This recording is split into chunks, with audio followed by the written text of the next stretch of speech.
I beseech you in the name of God. Ní ọjọ́ Sunday. On Sunday. Mo máa ṣe general holy communion fún ààbò. I will do general holy communion for protection. Olúwa ní ká gbàdúrà ọjọ́ kan fún ààbò. God said we should pray for a day for protection. Fún ààbò. We should have a day of prayer for protection. Lọ́wọ́ àrùn kárùn gbogbo. From every disease and ailment.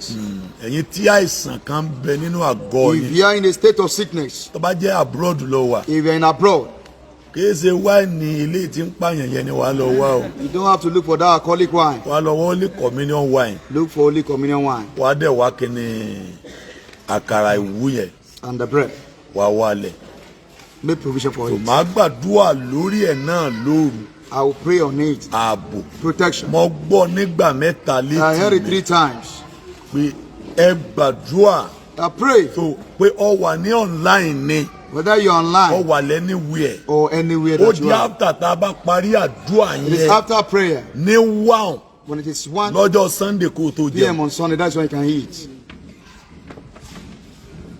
Ó di after tá a bá parí àdúrà yẹn. It's after the prayer. Ní 1.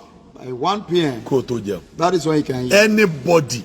Ẹnikẹ́ni. Tó bá ti pé ọmọ ọdún 14, ọmọ ọdún 15. So far you are 11 years or 16 years. Ó di after tá a bá parí ní 1. It's after the prayer at 1 PM. Kó tó jẹun. Before you can eat. Ó gbúròó ìpè, kò gbà God and didn't ìpè. accept it. Ẹ̀bi rẹ̀ wà His lórí guilt is ara rẹ̀. upon him.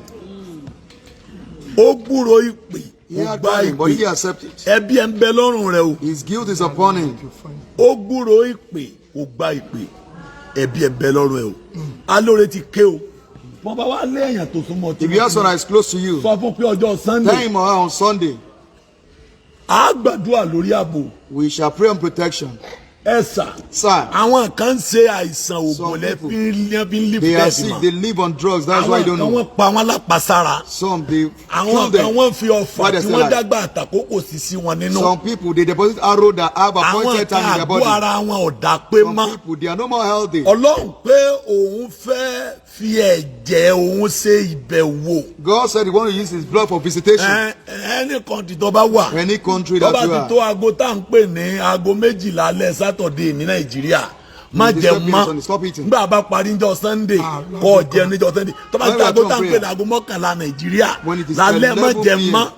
Tó bá díjọ́ Sunday tá a bá parí jẹun. On Sunday when we are three times. Onídẹ̀ẹ́sẹ̀ máa gbàwé àwẹ̀ alẹ́ wà. Àwẹ̀ ìrọ̀lẹ́ wà. There is evening fasting. So ìlú tó ń bá gbàwẹ̀ pọ̀ ní èdè tó ń bá ṣe pọ̀. The language Èdè you tó ń speak bá is the ṣe country pọ̀ you are ní doing èdè things tó with. gbọ́. And that's the way you Èdè tó understand. gbọ́ The language you oníwákàtí understand tó ń lò is the pẹ̀lú. hours you are using. So má sọ pé torí ó wà níbi Don't say kan ó because wà you are níbi kan somewhere. bó o ṣe ń calculate ẹ̀ lèmi náà calculate I am ẹ̀. calculating it this way. We are Ohun calculating tí it. Olúwa ní kí èmi ọ̀sán ni mo sọ. I have delivered the Calculate message of aago God. sáago. Just calculate your time. Ọ̀gá Protection.